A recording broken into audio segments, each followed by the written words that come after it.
Hace tiempo, la costa oeste de Canadá bullía de vida. Bajo la superficie del agua se extendían densos bosques submarinos de kelp, hogar de miles de criaturas marinas. Estos bosques alimentaban, protegían y resguardaban peces, cangrejos, moluscos e incluso aves. Eran el sustento de la pesca, el turismo y las comunidades costeras. Pero todo cambió.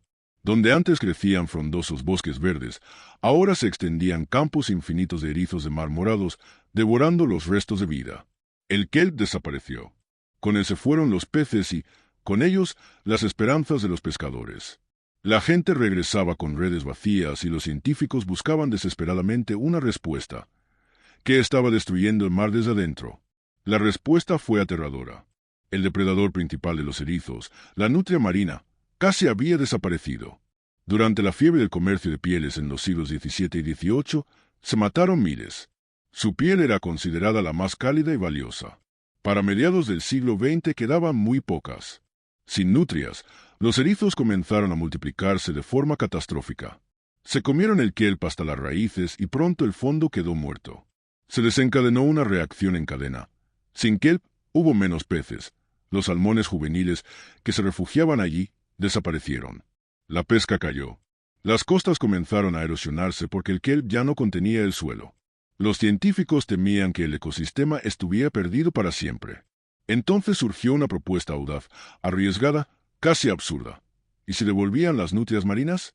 ¿Tomarían cientos de ejemplares de poblaciones silvestres y los soltarían en el mar agonizante? No era solo salvar una especie en peligro, era apostar a que un solo depredador podría revivir un ecosistema entero. Los científicos canadienses llamaron a esto restauración impulsada por depredadores. La nutria debía reducir el número de erizos para que el kelp pudiera volver, y con él, todo lo que dependía de él. A finales de los años 60, Canadá emprendió la operación ecológica más valiente de su historia. El plan parecía destinado a fracasar. Trasladar nutrias requería barcos y aviones militares con contenedores especiales que mantuvieran condiciones confortables. Los animales sufrían estrés, algunos morían durante el viaje y muchos que sobrevivían se alejaban del lugar de liberación. Los científicos los perdían de vista. Los datos eran inconsistentes y los resultados imprevisibles. Sin embargo, a pesar de los fracasos, el proyecto continuó.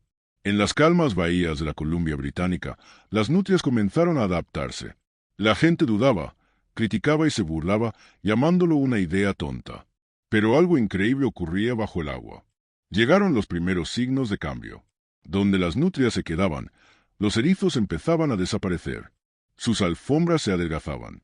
En esos lugares aparecieron nuevamente cintas tenues de kelp, trepando hacia la luz.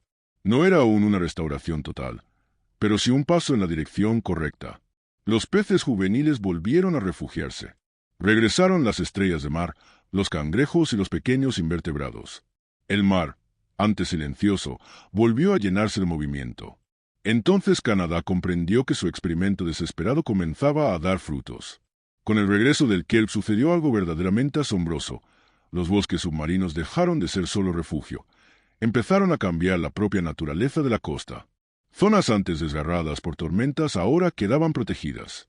El kelp suavizaba las olas, evitaba la erosión y estabilizaba la línea de costa. Y eso era solo el principio. Bajo su dosel verde proliferaron peces, lenguado, robalo, arenque e incluso salmón. Volvieron leones marinos y focas, seguidos por aves marinas. Incluso anémonas y babosas marinas raras, desaparecidas de la zona, emergieron de nuevo en las rocas. La gente que creía que el mar estaba muerto no daba crédito a sus ojos. Ecosistemas antes secos y rocosos renacían ante ellos. Pero con la esperanza surgió un nuevo conflicto. Pescadores y recolectores notaron que las nutrias no solo se alimentaban de erizos, también devoraban cangrejos, mejillones, vieiras y moluscos, la base de sus ingresos. Un adulto podía comer hasta el 25% de su peso diario y su población crecía. En algunas aldeas, las capturas se redujeron a la mitad. La alarma se encendió. Quienes apoyaban la restauración empezaron a cuestionar si la recuperación de la naturaleza era demasiado costosa. Los pueblos indígenas reaccionaron con fuerza. Para muchos, moluscos y cangrejos eran parte de su cultura tradicional. Las nutrias habían sido objeto de caza y respeto, pero su regreso fue por decreto gubernamental, sin consenso comunitario. En las asambleas estalló la indignación. Salvan animales, pero se olvidan de nosotros, clamaban los ancianos. Hubo casos de saqueo. Personas colocaban trampas para frenar la expansión de las nutrias. Mientras tanto, las nutrias viajaban, no se quedaban en las zonas de liberación, conquistando nuevos territorios. Algunas nadaron decenas de kilómetros y arrasaron una franja de mejillones en solo una semana, arruinando a una familia local. Aún así, a pesar de las protestas y dificultades, los científicos continuaron observando. Notaron algo que los críticos no veían. Donde las nutrias permanecieron, ocurrió un milagro. Los erizos retrocedían. El kelp crecía acelerado como en Timelapse. En pocos años, esas zonas se convirtieron en islas de vida en un fondo desolado. En una bahía, biólogos registraron el regreso de caballitos de mar, especie ausente casi 30 años. El proyecto, caótico, imprevisible y aparentemente económico amenazante, funcionaba. La naturaleza comenzaba a recuperarse sin intervención humana, solo gracias a un depredador, el mismo que casi habíamos acabado. Parecía que el mar decía, dame nutrias y reviviré. A principios de los años 80 quedó claro. Pese a las críticas, las nutrias no solo sobrevivían, estaban transformando por completo la costa. En varias bahías dominadas por erizos, ahora ondeaban densos bosques de kelp y abajo bullía la vida. Los pescadores, antes indignados, hoy pescaban más en las zonas vecinas. Quienes no dependían exclusivamente de moluscos notaban que el agua se volvió más rica y más limpia. Sin embargo, no todo fue perfecto. Entre los pescadores circuló el rumor de que en una bahía las nutrias habían eliminado por completo la población de cangrejos. Acusaban al gobierno de sacrificar la economía por la vida silvestre. Un dueño de una empresa pesquera presentó una demanda reclamando indemnización por daños supuestamente causados. Los medios elevaron el escándalo. La oposición habló de extremismo ecológico y algunos activistas pidieron el fin del proyecto. Pero ocurrió lo inesperado. Investigadores independientes publicaron datos que lo cambiaron todo. Resultó que en las zonas con poblaciones estables de nutrias, la cantidad de peces comercializables aumentó casi al doble. Y el agua allí contenía menos CO y era menos ácida. El kelp, al absorber activamente CO, estaba literalmente limpiando el mar. La noticia conmocionó al público. Quienes criticaban a las nutrias comenzaron a cambiar de opinión. Un giro sorprendente ocurrió en un pequeño pueblo junto al canal. Una agencia de turismo, casi cerrada por la caída del turismo, decidió arriesgarse y ofreció tours para ver nutrias. Nadie creía que alguien pagaría por navegar en aguas grises para ver esos animalitos. Pero en un mes la empresa no daba abasto con las reservas. Llegaban personas de todo el país para ver a las nutrias nadando entre los kelps, agarradas de las patas. El turismo empezó a desplazar la recolección de moluscos como principal fuente de ingresos, y los cafés locales, las tiendas de recuerdos y los amarres vivieron un boom inesperado. Mientras tanto, los científicos registraban algo inusual. En las zonas donde las nutrias ya se habían asentado hacía tiempo, comenzaron a reaparecer especies que nadie esperaba.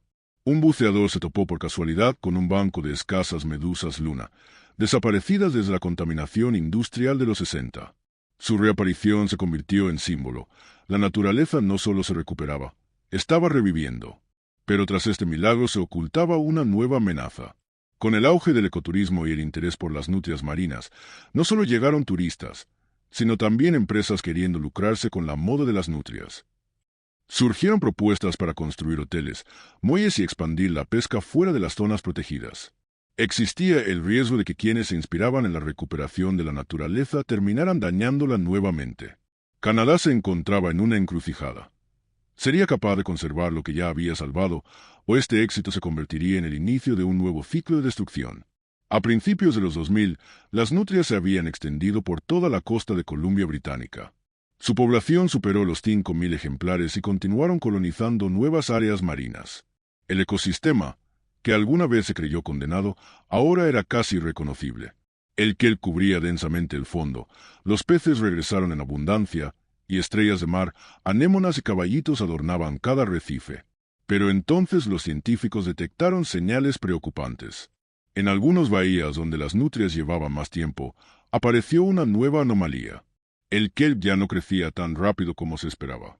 Además, empezaron a aparecer algas pardas desconocidas que desplazaban a las especies nativas. El nivel de acidez, que había disminuido, volvió a subir. Los investigadores alertaron. Algo iba mal. Las primeras sospechas apuntaron al cambio climático. La temperatura del mar había aumentado casi 2 grados en los últimos años, algo crítico para especies sensibles como el kelp. El agua se volvió más pobre en oxígeno y las tormentas se intensificaron. Las nutrias hacían su trabajo, controlando los erizos y manteniendo el balance, pero emergían nuevas amenazas contra las cuales ni ellas podían nada. Surge la pregunta, ¿una sola especie depredadora puede salvar el mar del calentamiento global? Esto desató otra ola de debates. Algunos científicos propusieron intervenir de nuevo, implantar artificialmente algas resistentes, controlar la población de nutrias y crear una nueva generación de reservas marinas. Pero no todos estuvieron de acuerdo. Representantes de los pueblos indígenas insistieron en que no se debe imponer de nuevo la naturaleza, sino trabajar junto a ella.